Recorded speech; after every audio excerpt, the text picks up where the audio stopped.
നാടകീയതകൾക്കും സസ്പെൻസുകൾക്കുമൊടുവിൽ മഹാരാഷ്ട്ര മുഖ്യമന്ത്രിയെ തീരുമാനിച്ചു. ബിജെപിയുടെ ദേവേന്ദ്ര ഫഡ്നാവിസ് തന്നെയാകും മഹാരാഷ്ട്ര മുഖ്യമന്ത്രി എന്നുള്ള വിവരം ഉറപ്പിക്കുകയാണ്. ബിജെപിയുടെ നിയമസഭാ കക്ഷി നേതാവായി ദേവേന്ദ്ര ഫഡ്നാവിസിനെ BJP MLA-മാരുടെ യോഗം തിരഞ്ഞെടുത്തു.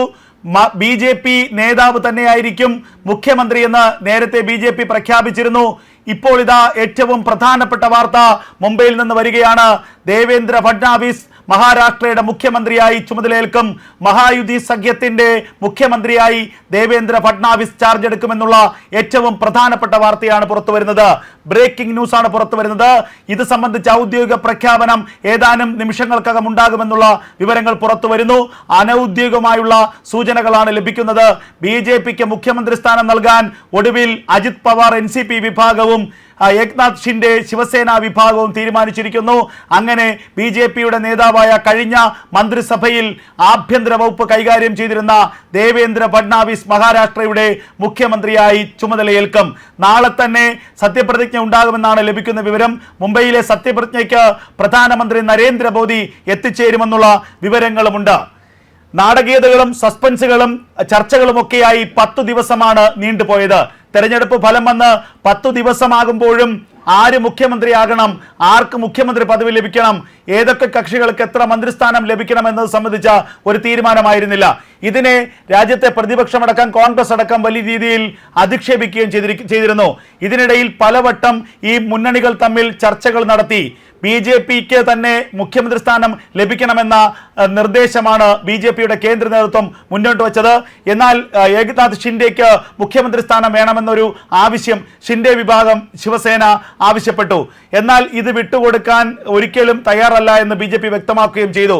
ഒടുവിൽ ആഭ്യന്തരമന്ത്രി അമിത്ഷായും രാജ്നാഥ് സിംഗും അതുപോലെയുള്ള മുതിർന്ന BJP നേതാക്കൾ പലവട്ടം ശിവസേന നേതാക്കളുമായി ചർച്ച നടത്തി. ഒടുവിൽ BJPക്ക് മുഖ്യമന്ത്രി സ്ഥാനം വിട്ടു നൽകാനുള്ള തീരുമാനം ഏക്നാഥ് ഷിൻഡെ അറിയിക്കുകയായിരുന്നു. അതേസമയം ഒരു മുഖ്യമന്ത്രിയും 2 ഉപമുഖ്യമന്ത്രിമാരുമായിരിക്കും സത്യപ്രതിജ്ഞ ചെയ്ത് അധികാരമേൽക്കുക. ആദ്യഘട്ടത്തിൽ ഉപമുഖ്യമന്ത്രി സ്ഥാനം ഏറ്റെടുക്കാൻ ഏക്നാഥ് ഷിൻഡെ തയ്യാറായിരുന്നില്ല.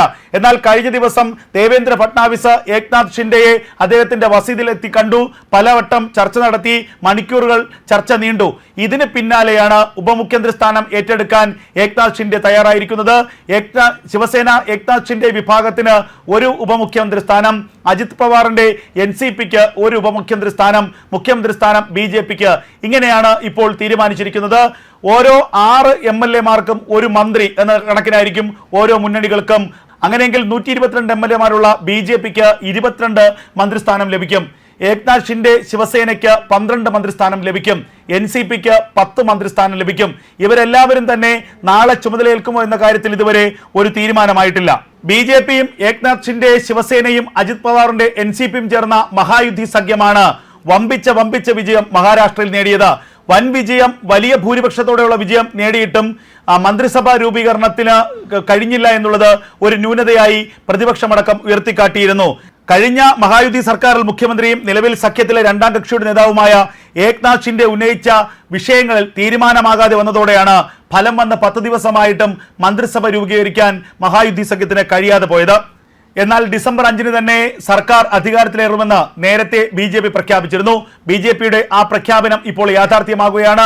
ഏറ്റവും ഒടുവിലായി BJPക്ക് മുഖ്യമന്ത്രി സ്ഥാനം നൽകാമെന്ന് ഇരു മുന്നണികളും തീരുമാനിച്ചിരിക്കുന്നു. അതിന്റെ അടിസ്ഥാനത്തിൽ ദേവേന്ദ്ര ഫഡ്നാവിസ് തന്നെ മഹാരാഷ്ട്രയുടെ മുഖ്യമന്ത്രിയായി ചുമതലയേൽക്കും. ഇത് മുംബൈയിൽ നിന്ന് വരുന്ന ഏറ്റവും പ്രധാനപ്പെട്ട വാർത്തയാണ്. BJPയുടെ നിയമസഭാ കക്ഷി നേതാവിനെ തീരുമാനിക്കാനുള്ള നിരീക്ഷകരായി കേന്ദ്രമന്ത്രി നിർമ്മലാ സീതാരാമനെയും മുൻ മുഖ്യമന്ത്രി വിജയ് രൂപാണിയെയും BJPയുടെ കേന്ദ്ര നേതൃത്വം നിയോഗിച്ചിരുന്നു.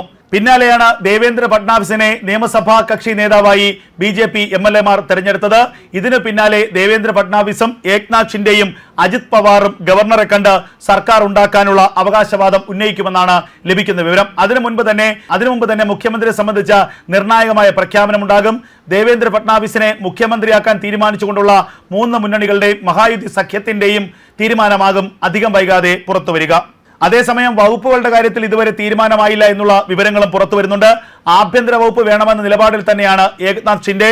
എന്നാൽ ഫഡ്നാവിസ് കഴിഞ്ഞ സർക്കാരിൽ കൈകാര്യം ചെയ്തിരുന്ന വകുപ്പ് വിട്ടു നൽകാൻ BJPക്ക് താല്പര്യക്കുറവുണ്ട്.